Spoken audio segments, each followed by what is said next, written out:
A lot of my moments that I'm proud of is moments that I didn't even plan or did not even see coming. I can say it started very young when I spoke up about um, being molested,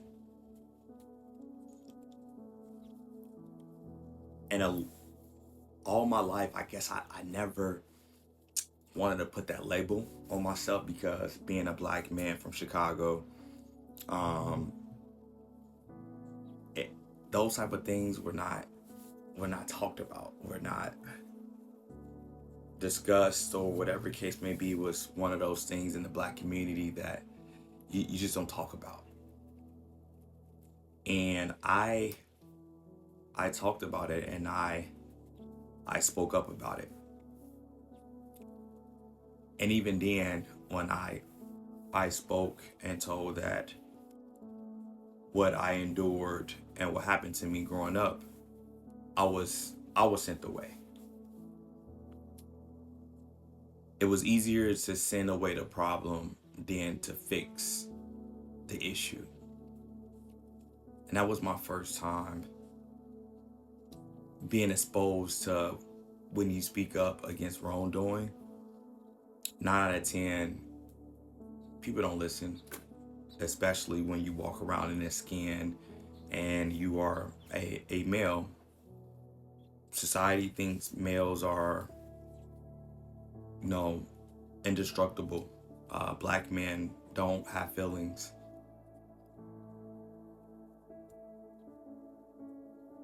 I didn't do anything wrong. I didn't steal. I didn't lie. I didn't attack. I didn't do anything to rate what I've been experiencing as far as close to being homeless, not having any electricity going on over 2 weeks. But how am I still enduring this? And people think I'm faking. I'm just trying to take advantage of the system, and I'm a disgruntled black man and I'm just trying to get more than what I rate. But that's just a messed up part of society and how society view black men, especially ones who are advocates and speaking about stuff that a lot of people they ignore. This all boils down to one thing. Society does not view educated black men who don't have possessions, looks, money, status, or achievements as someone who is capable enough to prove the things I did, such as is over $2-3 million in fraud, retaliation after myself practicing or conducting protected actions with reporting harassment, hostile work environment, and fraud to my employer and HR manager, as well as other agencies. For the last 9+ months, I've been saying the same exact thing. And the only thing I've experienced by me saying exactly the same thing with when everybody else, the defense, their narrative has changed depending on who they're speaking to.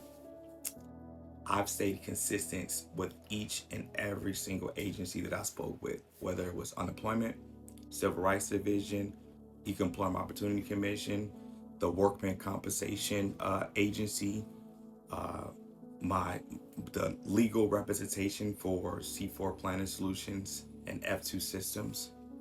I've stayed consistent with facts and supporting documents such as fabricated fabricated resignation acceptance letter,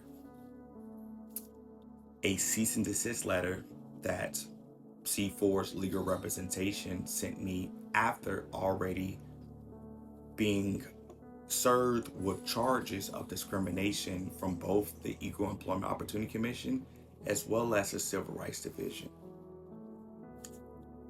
How is this continually going on? And I want to say outright. It's y'all fault.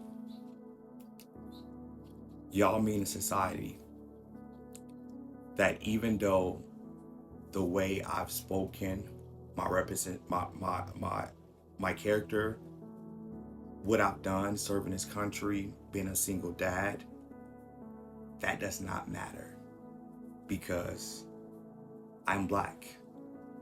And what I am saying is something that typically you don't see every day. You see a lot of black men either degrading women. You see a lot of black men either, flashy and lavish and whatnot.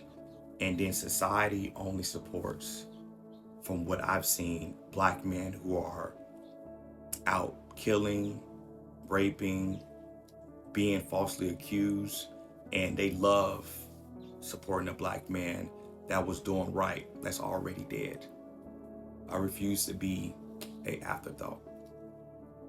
The proudest moment ever in my life is not just standing up against my employer, not standing up against my family and friends or that I thought who knew me, but it's standing up to society and proving to y'all that this black man will not be a statistic.